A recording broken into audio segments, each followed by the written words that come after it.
ये थोड़ा देखे होते ना तो मुझे लगता है ज्यादा आप लोगों को अच्छा लगता कि सरकार कैसे कार्य कर रही है और कैसे आप कर रहे थे।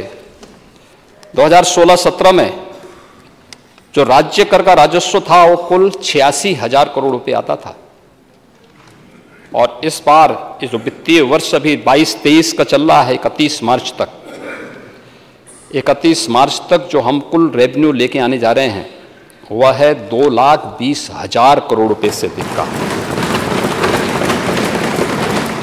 86,000 और 2,20,000 करोड़, आप दुगने की बात कर रहे हैं, दुगने से ज्यादा है। सेल टैक्स में जो आज जीएसटी के रूप में आया है, आपके समय में कुल 49,000 करोड़ रुपए से लेकर के 51,000 करोड़ रुपए आ पाता था 16-17 में। आज महोदय यही 22-23 में इस वित्तीय वर्ष में 1,24,000 करोड़ रुपए से अधिक का पार करने जा रहा है। एक्साइज में जगह जगह जो है इन लोगों ने एक माफिया को पूरी तरह हावी करवा दिया था हर जिले में। अभी मैं आऊंगा उस पे भी। स्टेट एक्साइज से प्रदेश को 16-17 में कुल मिले थे 12,000 करोड़ रुपए से अधिक, कुछ 12,000 करोड़ के आसपास पैसा मिला था, और इस बार 22-23 में मिलने जा रहा है 45,000 करोड़ रुपए है। 45,000 करोड़। ये पैसा किसके पास जाता था? ये किसके पास ये पैसा जाता था? ऐसे ही थोड़ा कोई खरीद दे रहा है इंग्लैंड में होटल,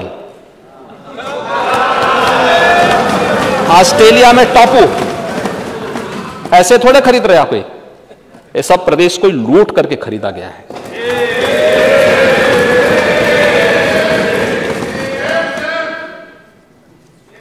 महोदय, मुझे बताते हुए आज प्रसन्नता है, उत्तर प्रदेश हमारा राज्य आज रेवेन्यू सरप्लस स्टेट है।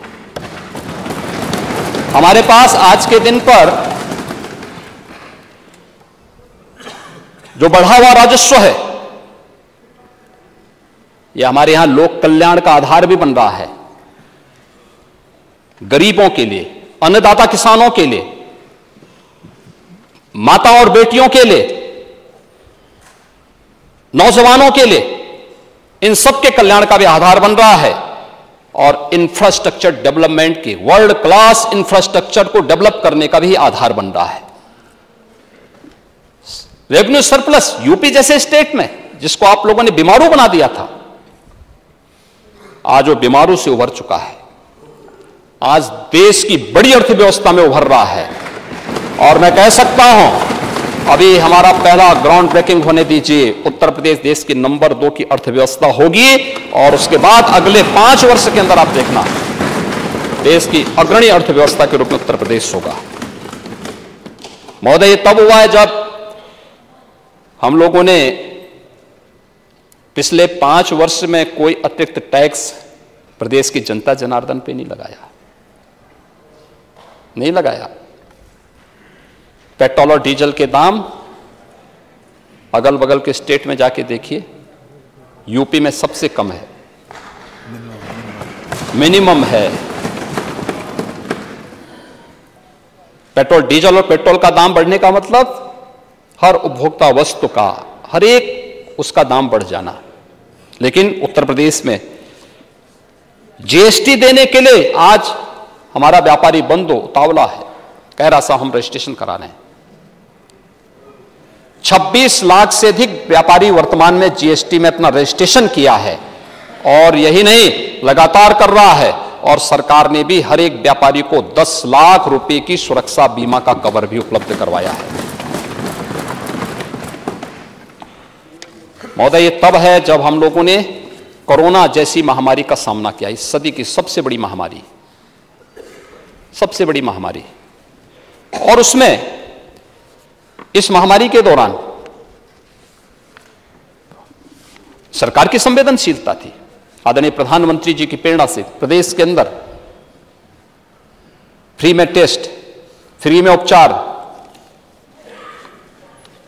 फ्री में वैक्सीन, फ्री में राशन, ये सभी चीजें भी उपलब्ध कराई गई। गरीबों को, कमजोर तबके के लोगों को, स्ट्रीट वेंडर को भरण पोषण भत्ता, 40 लाख से अधिक प्रवासी कामगार और श्रमिकाएं, उन सबके स्किल मैपिंग के साथ साथ उन्हें समायोजन करने की व्यवस्था, इन सब को करने के बावजूद भी आज प्रदेश एक अच्छी दिशा में आगे बढ़ रहा है। हम लोगों ने कभी नहीं कहा कि हमारे पास पैसा नहीं या बैंकों से लोन ले लेंगे। वित्तीय संस्थाओं के सामने गिड़गिड़ाने की आवश्यकता भी नहीं पड़ी। एफआरबीएम एक्ट की जो लिमिट है उसके अंदर ही उत्तर प्रदेश की वर्तमान की व्यवस्था है और राजकोषीय घाटे को हमने उसके दायरे में रखा, सीमित रखा है।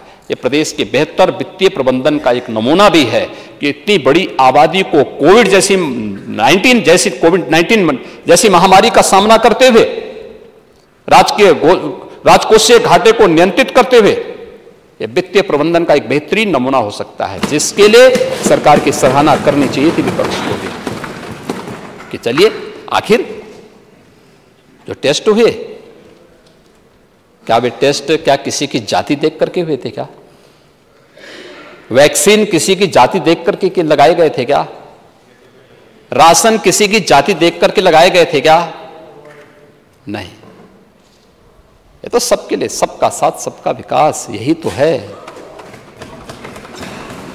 ये वही मूर्त रूप है। योजनाओं का लाभ सबको, विकास सबको, सब तक पहुंचाने का काम किया गया और उस सीमा को हम लोगों ने पूरी मजबूती के साथ आगे बढ़ाने का काम किया। कल मैं सुन रहा था नेता विरोधी दल की बातचीत को, कैसी बात कर रहे थे और उन्होंने यहां पे खन्ना जी के बजट भाषण में शेरू शायरी पर भी काफी टिप्पणी की। राष्ट्र कवि दिनकर की कविता को भले ही पढ़ नहीं पाए, लेकिन खन्ना जी की उस पर शेरो शायरी पर टिप्पणी कर रहे थे। लगता टिप्पणी करने से बचना चाहिए था। जाति, हाय री जाति, कर्ण का हृदय क्षोभ से डोला, कुपित सूर्य की ओर देख वह वीर क्रोध से बोला। जाति जाति रटते जिनकी पूंजी केवल पाखंड, मैं क्या जानू जाति, जाति है मेरे ये भुजदंड।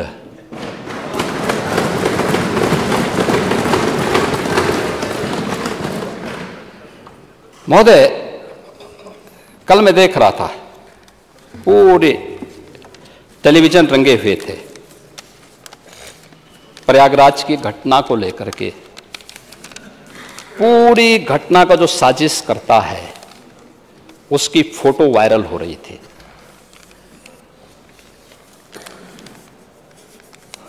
साजिशकर्ता की फोटो वायरल हो रही थी कल, और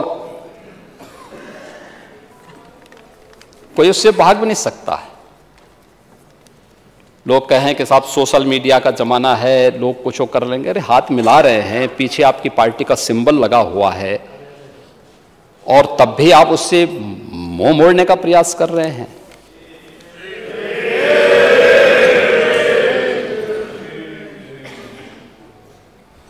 जो उमेश पाल मारा गया, क्या उसकी कोई जाति नहीं थी? क्या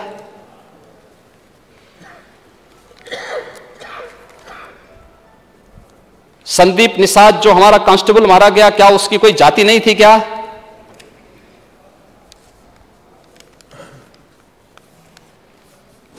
यानी आप ठेका ले चुके हैं जाति का, लेकिन किसी गरीब को, किसी कमजोर को, किसी अति पिछड़े को, ऐसे पेशेवर अपराधियों को संरक्षण देकर के मरवाएंगे? ये क्या तमाशा है? और उसके बाद फिर सीधे मुकर भी जाएं, ये बड़ी अजीब सी बात है। ये बड़ी अजीब सी बात है। यानी राजूपाल की कोई जाति नहीं थी क्या? जब राजूपाल की हत्या हुई थी तब ये पेशेवर अपराधी और माफिया के संरक्षणदाता कौन थे? राजूपाल की यही वो थी ना कि वह अपने दम पर विधायक बन गया था।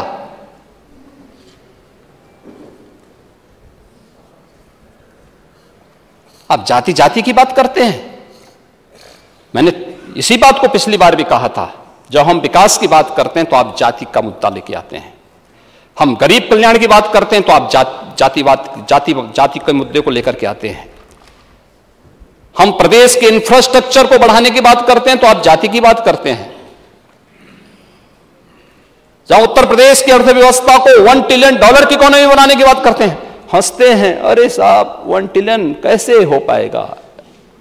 यूपी, अरे आपने जहां छोड़ा था आज उससे आगे बढ़ चुके हैं, यात्रा बहुत आगे बढ़ चुकी है जी।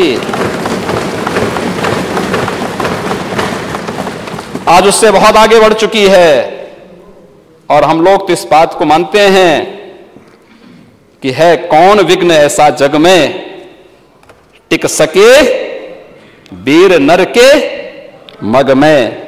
खम ठोक ठिलता है जब नर पर्वत के जाते पांव उखड़। मानो जब जोर लगाता है पत्थर पानी बन जाता है।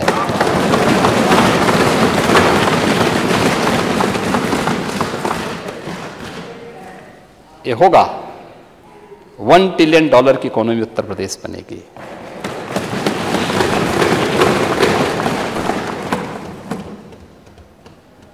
और जरूर बनेगी, इसमें कोई संदेह नहीं होना चाहिए किसी को भी। लेकिन मुद्दे को भटकाने का प्रयास कैसे होता है? महोदय, एक और नमूना